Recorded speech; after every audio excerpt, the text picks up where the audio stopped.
I'm going to go straight ahead because the network is acting up and I don't know how long it's going to be here. Welcome, Mary. Hello, Rosemary. Wow. When you come, just lift your hand, Abby, give me wave or something. I'll just mention your name. Belle, I can see you, Belle. Zedina, don't bring it here. I have to be hyper, you see. Forgive my eyes, it's doing one of his things again, so you know. But it's great to have everybody here today, and I'm so blessed that you chose to be here today. Hello, Mercy.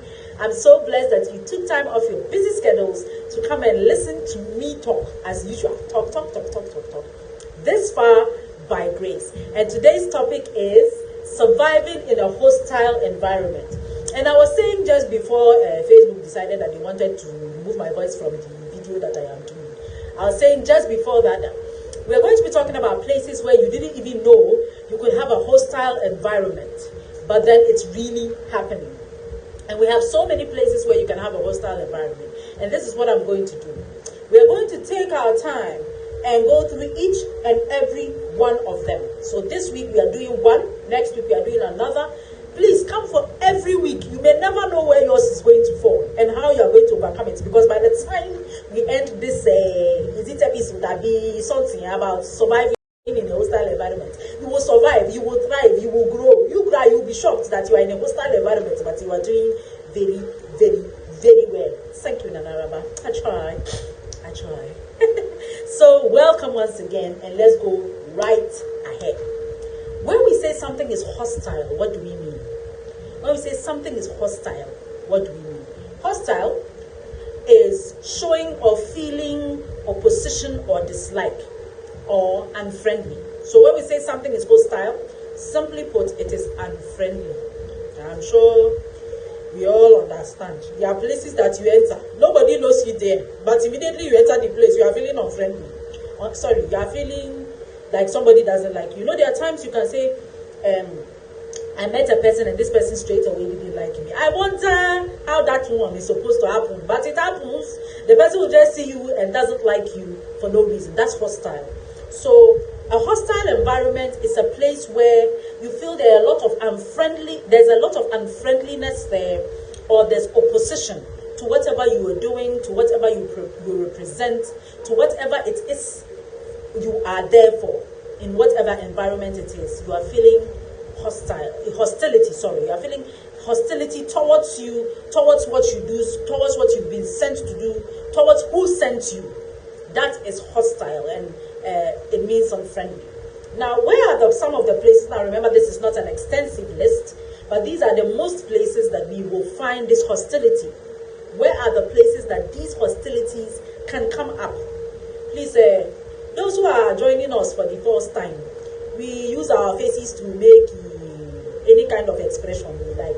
We invent new English words when we are here. We speak like Nigerians, we speak like Ghanaians, sometimes we go over to the UK and then we change our accent and try and acquire a locally acquired foreign accent to be able to speak to international speakers. And sometimes Yakachi, so that you can be Ghana. I mean, we go all comfortable in that you understand. So please forgive my facial expressions once in a while if I just jump into a haywire. Thank you very much. Welcome again. The first place is in school. Whether it's in master's, your doctorate, you can feel hostility. This is what brings bullying. Bullying is hostility towards one person you don't like. Most of the time, somebody you think is doing better than you is who you bully. Anyway, but well. So school is one of the places that you can feel hostility. Welcome, Kiki. Home. In your own home, you can feel a hostile environment. Yes, I said it. Now, for those joining us for the first time again, on Radar Speaks, we say it as it is. We do not sugarcoat. We do not honeycoat. We just say it. If you don't have heart, this is not the place to be. We say it as it is. So in your home, you can feel a hostile environment in your home. Your wife could be hostile towards you. Your stepfather can be hostile towards you. Your aunties, your uncles can be hostile towards you. So home is a place you can get a hostile environment. Now the third place is among your friends. Well, I don't know why you call them friends if they are hostile towards you, but let's just call them friends for today. Your friends can be hostile towards you. Now, at work, you can feel a lot of hostility at work, whether it is from the WhatsApp group, you can feel hostility. On a Telegram group, you can feel hostility. In a women's group, in a men's group, in any group, there can be hostility anywhere. Now, there's one place that we have not yet explored extensively when it comes to hostility. Knowing it, hostile towards yourself. Yes, Kukwa, we don't polish. Sharon, yes. Now, that is what we are going to be talking about today. Hostility towards yourself. The reason being that if you are hostile towards yourself, no matter what is going on in your environment, no matter how good something is going on in your environment, because of your hostility towards yourself, you will not be able to glean from that goodness around you. And if you are being hostile yourself and there's something bad going on in your environment, you tend to take that also on and increase the hostility around you. So we are first of all going to tackle being hostile towards our own selves. Sort that out, so that when we sort out all the other ones, you are already comfortable in yourself and those ones do not affect you. I don't know if I'm clear so far. Give me a high five, give me a thumbs up, give me something so that I think I know you're following so far. Now, the question is, nobody sets out to be hostile towards themselves. I mean, I'm sure some are even shocked that, I can be hostile towards myself. Really? Yes, you can. Now, the question is, how do you know if you are being hostile towards yourself? What are the things you see that you can determine that, no, this is hostility towards myself? Now, I always like to ask questions. The more you ask questions, the more you understand, the more you analyze and get answers for yourself. Welcome, LP and AC. Let's go on. So, how do I know I'm being hostile to myself? The first question is, do I have a vision for my life? Please, if you have a pen and a paper, I should have asked you to do that in the beginning, but because the network was misbehaving, you have a pen and paper, let's go step by step. This one is you, yourself, and you. Me, I can't see you. You can see me, but me, I can't see you, and nobody else can see you. Correct it quickly. Do I have a vision? If the answer, a vision for myself, if the answer is no, that is hostility towards yourself. Somebody who does not have a vision, the Bible says, will be thrown away around by any form of wind. In fulfillment, you will be detrimental to yourself. So, do I have a vision? Answer yes or no on the paper. More no's means that you are being hostile towards yourself. More yes means you're doing a great job. So, let's go to number 2. Number 2 is, you and then 2, do you have long-standing friends, and what are their values? Their values will build you up or break you down. Number 2 is, have I accomplished any tangible things this year or in the past year? Have I accomplished any tangible things this year and in the past year? What are tangible things? Have I upgraded myself?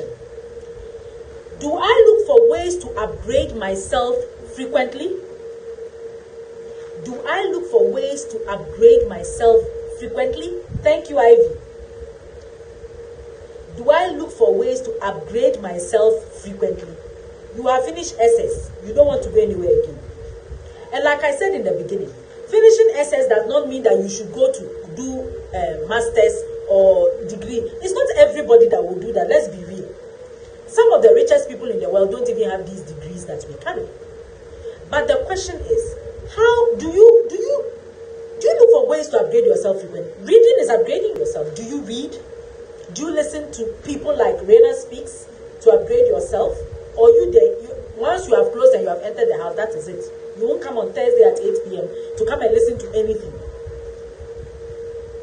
Have you learned something which you can do with your hand? There are so many things you can do. Plait hair? Yes or no? Yes, good job. No, hostility towards yourself. Next question is, am I using my time wisely? Am I using my time wisely? Instead of spending 1 hour on Thursdays listening to Raina Speaks and upgrading yourself, you're like, what is she going to say? It's just somebody talking. Let me go and watch a Jacko. I mean, that one, at least I will laugh.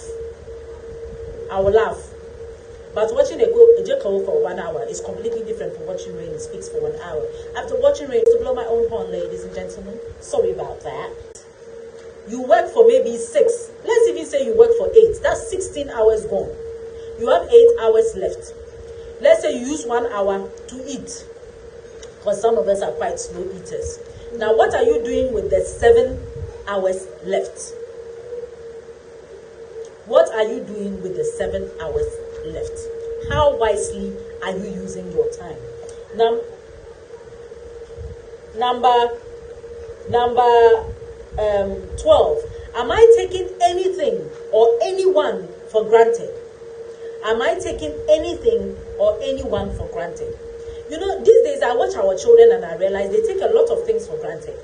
And they don't also want to hear say that when I was young, I used to climb Iroko tree. I used to go through Mount Everest before I get to school. I used to cross a river with crocodiles. I had to fight taken for granted.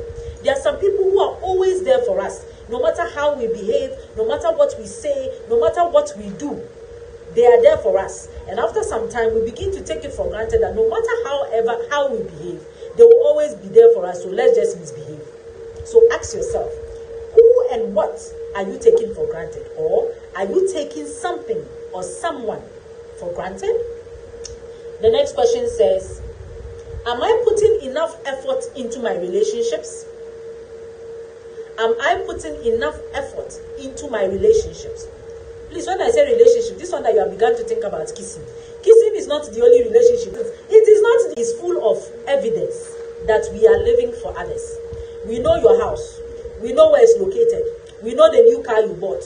We know the new brassiere you bought. We know the new Puma canvas you bought. We know all your children, their names, their ages, and their birthdays. We know where they go to school. We know that you went to Dubai recently. We know that you're on your way to America. We know where you went. I mean, basically, you are living for us. We have time. If you want us to live for watch you, we have time. Free reality show that we don't have to pay anything for. We know the food you eat. We know the kind of water you drink. We know where you buy your makeup. We know the shops you go to when you travel. When you are in Accra, when you are in Kumasi, we know every single thing. Some of us are living for others. We know your husband. We know he loves you. We know he helps you to pound fufu. We know he baths the children. We know practically everything. If you are tempted to show us every single step just to prove that I'm doing well, you are living for others. You are not living for yourself. So the question is, who am I living for? Who am I living for? So by the time you have answered all these 18 questions, I hope we were able to answer it. I hope we understood it enough to answer it. You realize that you've been hostile towards yourself. Because the things that will make you increase, that will make you prosper, that will help you to become better, a better version of yourself, most of those things, you are not doing them. Or you are avoiding them. Or you are doing them, but you are not doing them to the fullest. You are not doing it. You are not doing it to the fullest. You are not pushing yourself out there. Look, the people who have made a lot of money, who've made a lot of names, the only difference between us and them is one. They pushed themselves. When you were asleep, they were awake. When you were eating, they were starving. When you were asleep, they were reading. They were doing something that is not normal. And so they produced abnormal results. So hostility towards yourself is doing things that don't help you to grow, or doing things and stopping them, or refusing to do them altogether. So let's solve being hostile towards ourselves. Let's work on that before we move to the other places. And like I said in the beginning, if we can work towards that, no matter what kind of environment you are thrust into, no matter how hostile that environment is, because you've worked on the hostility of yourself and now you feel good about yourself, because you are sure of yourself, because you know what you are capable of doing, no matter the environment you are put in, you prosper, you grow, and you are able to come to the top. Let me use that word. Let's answer Ama Frimboma's question. She asked the question, she said, who do we take advice from? Let me see if I can find the question quickly before we move on so that I do not forget. Whose advice and whose suggestions do we take? Now, I know that most of us here are grown-ups. Let me put it that way. Most of us here are are people who really can do things on our own, who can really do things by ourselves. Forget my eyes, people. My eyes I use spectacles, so once in a while it does its funny things. Now, take advice from those who you genuinely know are looking for your interest. And take advice from people who have proven to give you advice that works. Take advice from people who are doing things that you are doing, and they have accomplished great things in those things. Take advice from people who are not afraid to tell you the real truth as it is. Take advice from people who are not afraid to tell you of their failures, things they failed in, things they tried and didn't work. Take advice from these people that I have mentioned. Those can be friends, they can be family, they can be your pastor, they can be your colleagues, anybody like that. Take advice from people who want to see you win. Every time you are winning, you realize that they are excited. Take advice from people who check on you. You started this company, I've not seen it, what's going on? Me, I want to buy from you. That's how it is. People who support you. I always say that if you're a business person and there's somebody who's not buying your goods and who is not patronizing you, please, that person is not one of the people who can advise you. They are not entitled to critique you. What are they going to be basing their critique on? They haven't bought the product, they've not tried the service. What are they going to be talking about? The people who can advise you are those who have been with you. I hope I've been able to answer Ama's question. I hope so.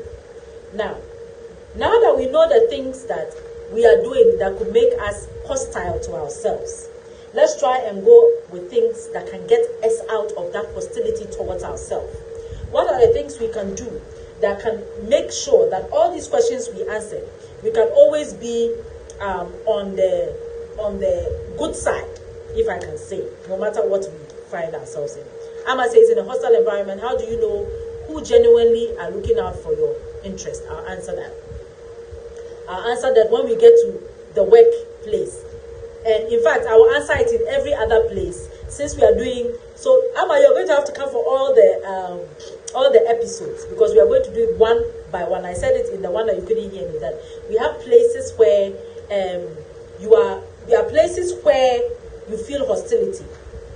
School, church, home, friends, yourself, work, town or city, and we take it one by one, and you will see how you can know who is who in a hostile environment.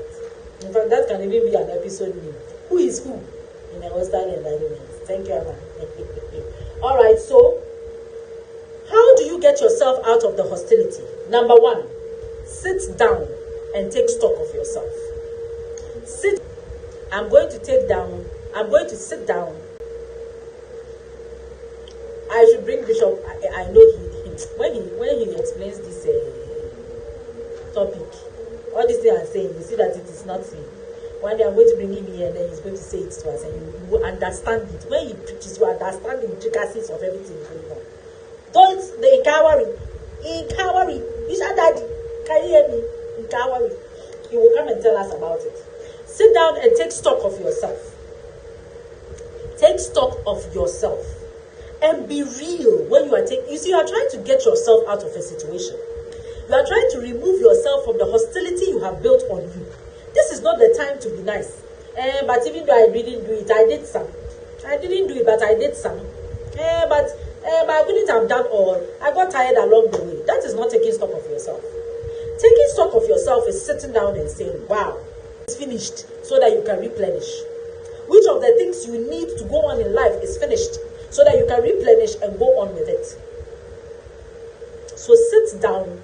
The first way to get yourself out of your own self-made hostility is to sit yourself down and take stock of yourself.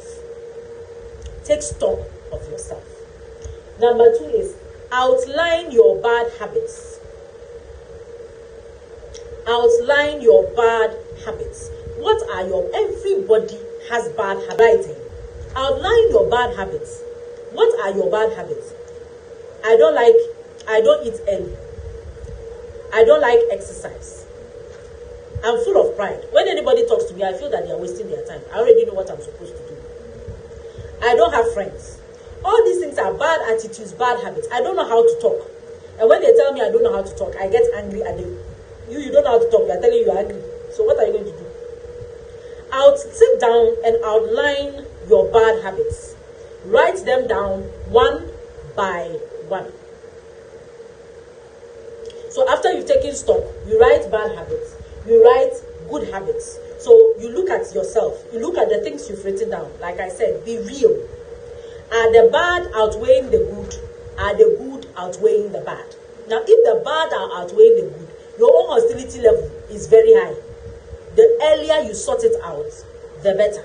If they are good, you make sure that the good you are doing grows so much that it overshadows the bad. That it overshadows the bad. I hope I'm making sense. The wheelbarrow you are pushing. Number 3 is strategically work out how to overcome them and stick to it. KP says sometimes we go into self-denial while taking stock of ourselves because of the harsh realities that present itself to us. It's true, KP.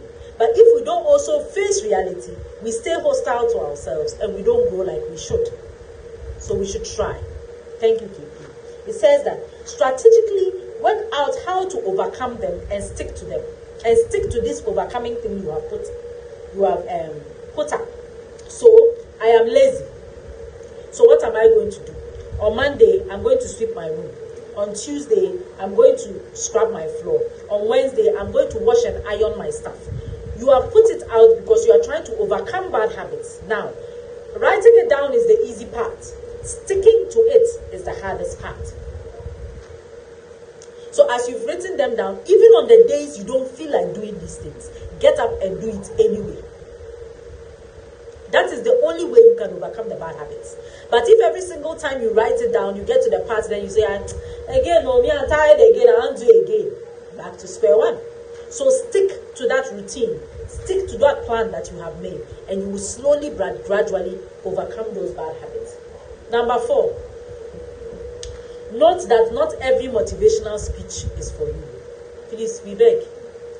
This one that you think that every motivational speech is for you. They are saying, what are some of the things that are said on motivational speeches? Go at your own pace. Don't let anybody determine the pace you are going. No matter how slow it is you are going, just keep moving. As far as you are moving, there's hope. My dear sister, my dear brother, you are 45 and you are going at your own pace. 60 and you are still going at snail pace. It is not for you. That motivational speech is for teenagers. It's for 20-year-olds. You are not part. You are not part. So stop listening to motivational speeches that enable your bad habits. Listen to the ones that will tell you that you are too old to be wasting time. You are too old to be doing this. It's time to sit up. It's time to rise up and do what you've been postponing, what you've been procrastinating. Stop listening to teenage motivational speeches for teenage people and then using it like, everybody was complaining. Look at what this man is saying. Wumi, welcome. Saint Ambrose, welcome. Lucille, welcome. Not every motivational speech is for you. Get out of it. Look at the motivational. At a certain age, you should not be listening to teenage motivational speakers. Those speaking for the youth. You are not there. You are 40. You are not youth. Don't deceive yourself. A 20-year-old has time to go at a small pace. At a slow pace. You don't. You do not. So not every motivational speech is for you. Number 5 says, get a mentor or coach or whatever suits your needs. There's always somebody who knows how to do what you're doing better than you. There's always somebody who knows how to do what you're doing better than you. Ever since I started talking on Rainer Speaks, I've taken it upon myself to watch Joyce Meyer, Priscilla Scherer, Sarah T, Sarah Jakes Coleman, Amma Duncan, Yawa Henson. Those who talk, they do it better. So why don't you follow them? Get a coach, get a mentor. And please, when I say mentor, you see what these people have mentioned. Amma Duncan is close to me. I can always ask her questions. Some of you go and pick mentor in America. You too, Kotoka Airport, you don't know where it is. That my mentor is Tasha Kos. How is your mentor, Tasha Kos? Where have you seen Tasha Kos before? What makes her your mentor? It is because we do not understand what a mentor is. A mentor should be there with you. The world has made everything so comfortable. Your mentor should be able to see you physically. You can have abroad mentors, those abroad, but you must have another one that is close by you. Get yourself a mentor in whatever area you are struggling, and let them hold you up and push you to become better than you already are. Number 6 is draw up your bucket list. Draw up your bucket list. What is your bucket list? Michelle Obama. Who go Michelle Obama way? Where are you going to see Michelle Obama? Where? Yes, maybe one day you will meet her, but seriously, you need somebody to help you to get out of your laziness now. Please, you have Michelle Obama's number. Who is going to call you every morning at dawn and say, have you woken up and done your quiet time? Have you swept your house? Have you mopped? Do you have Michelle Obama's number? No, it's not realistic. Because sometimes those habits, you need somebody to help you. You need somebody to encourage you. You need somebody to speak to you, to be there for you. So you need a mentor who is really present. Number 6 says, draw up your bucket list. Your bucket list is mostly things I must do before I die. But in this case, bucket list is things you must accomplish. By 1 month, I should have done this. By the 2nd month, I should have done this. I should read 2 books in a month. I should read 3 books. In 6 months, I should have read 50. I should have read 60 books. I am going to pray more. I'm going to talk more about God. I'm going to make sure that I give to the orphanage. Whatever it is your bucket list is, make sure that you are accomplishing it one by one by one. Johnny! Hello, Johnny! One by one by one. And our time is up, so we are going to have time for just these 6. But next week, we are going to continue talking about the remainder of the 4. And we are going to keep taking it one by one. Don't miss any of these episodes. And I'm telling you, I can assure you that by the time we are done, you will be existing in a hostile environment and you wouldn't even know it. Even whoever is being hostile, wherever it is that is hostile, they'll be shocked that in all this hostility, you are thriving. Moses thrived in a hostile environment. Yes, Pharaoh's son didn't like Moses. If you look throughout the Bible, people thrived in hostile environments. Ruth thrived in a hostile environment. Joseph thrived in a hostile environment. So it is very possible to thrive in a hostile environment.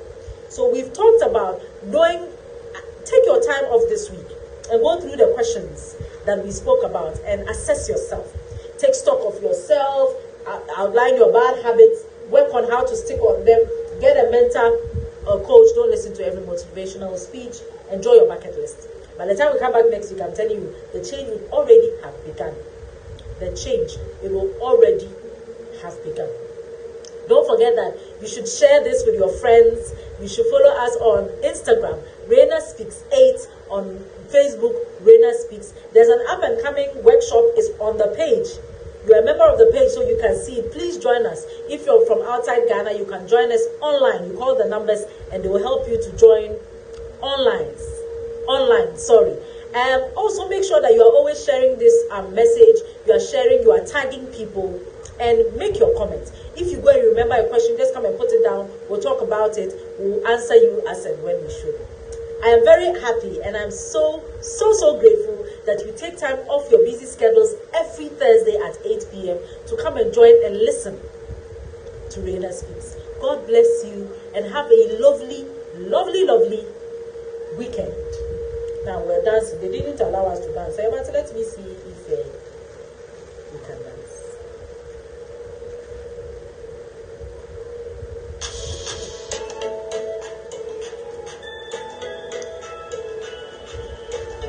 See you next week, same time, same place.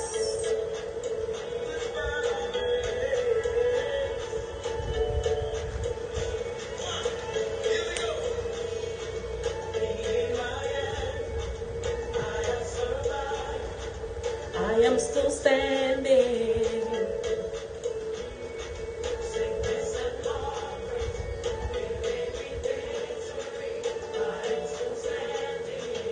you're still standing.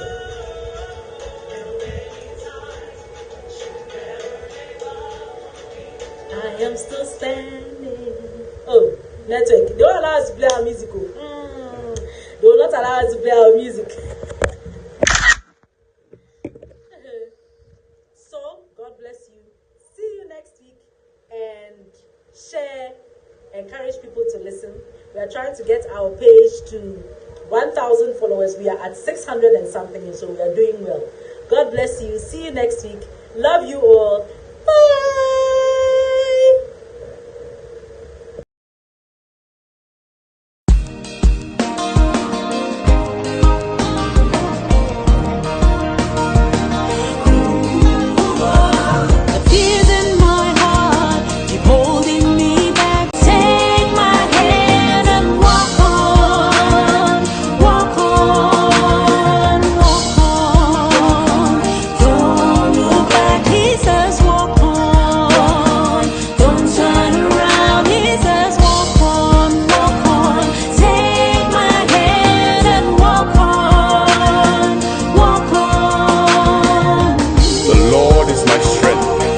He will make my feet like the deer's feet, and he will make me walk on higher mountains. A highway shall be there, and it shall be called the way of holiness. Hallelujah.